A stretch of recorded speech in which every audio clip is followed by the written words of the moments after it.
नमस्कार दोस्तों, आप देख रहे हैं मेट्रो लाइव और मैं हूं आपका दोस्त लाल बिहारी लाल। आजकल central secretariat non gazetted employee union काफ़ी चर्चा में है।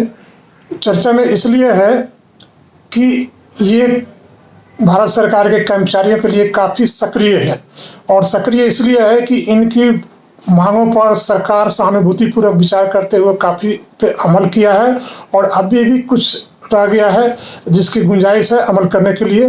तो आइए हम जानते हैं घनश्याम चौहान जी से। आपका बहुत बहुत स्वागत है हमारा मेट्रो लाइव में।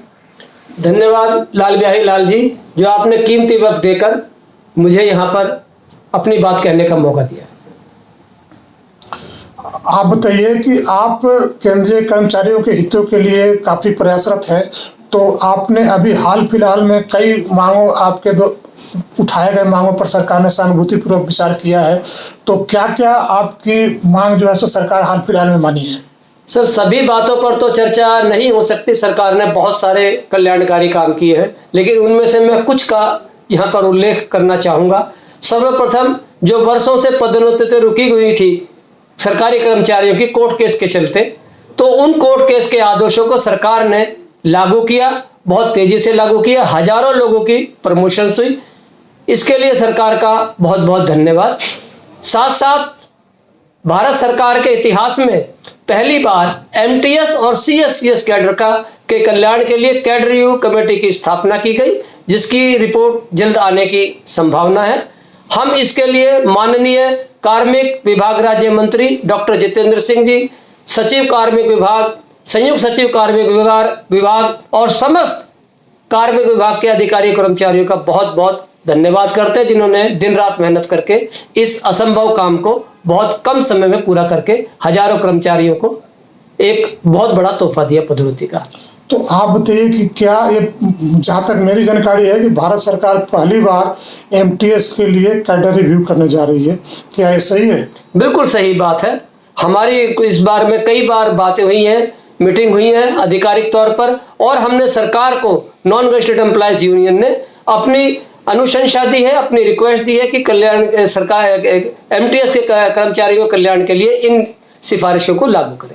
तो ये रिपोर्ट जब कमेटी बन गई है तो ये कमेटी की रिपोर्ट कब तक आएगी? हमारी कोशिश है कि ये रिपोर्ट दिसंबर में लागू हो जाए, ताकि 25-30 साल से एमटीएस जो मेरा कार्यरत है सेंट्रल सेक्रेटरीट में, उसकी पदोन्नति हो जाए। जेएसए के 3600 पद नए सृजन किए जाएं और ये सभी पद कार्यरत एमटीएस से पदोन्नत कर भरे जाएं।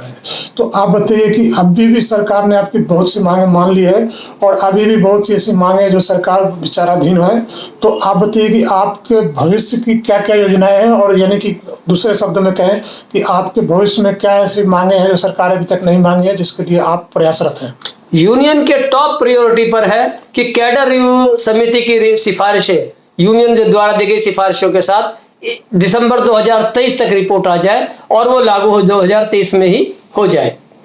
दूसरी बात, विकलांग कोटा पीडब्ल्यूडीबी कोटा 2017 से लागू हो जाए और रुकी हुई पदोन्नति के अनुसार उन ईयर में उनकी पदोन्नति हो जाए, ये हमारी डिमांड है। और एमटीएस कर्मचारी का पदोन्नति के समय, जेएसए बनने के समय 2 इंक्रीमेंट का लाभ दिया जाए, क्योंकि वो अपनी 5000 की वर्दी अलाउंस छोड़कर प्रमोट होता है, तो उसको 2 इंक्रीमेंट दी जाए। ये भी हमारी एक मुख्य मांगे हैं। तो बहुत बहुत धन्यवाद मेट्रो लाइव से बातचीत करने के लिए। तो अभी आप सुन रहे थे घनश्याम चौहान जी को, और आशा करते हैं कि सरकार इनकी मांगों पर सहानुभूतिपूर्वक विचार करेगी और यथाशीघ्र और यथाउचित निर्णय लेगी। हमारा मेट्रो लाइव के लिए घनश्याम चौहान जी के साथ मैं उद्योग भवन से लाल बिहारी लाल। धन्यवाद।